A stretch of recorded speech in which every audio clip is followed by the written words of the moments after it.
So today we're going to talk about range.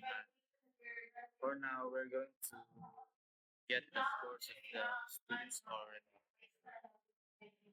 data, their scores. So we have to copy all the way. Then I have to put in other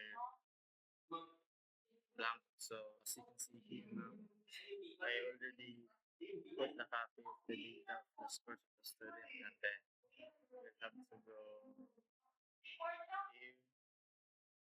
in the fitness and then have data.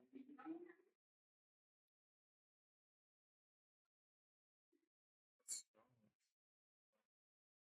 So I have to put this notes.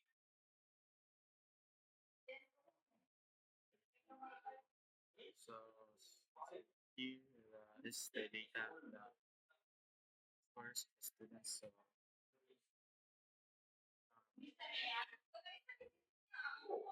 analyze it. Step sticks range. You can see the range here.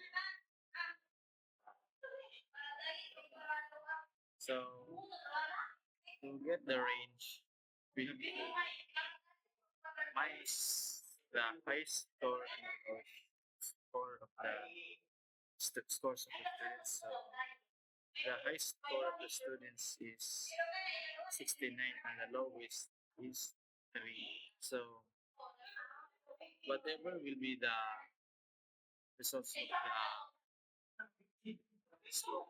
the application will be the answer of the yeah. So therefore we can get, so the answer will be the 66.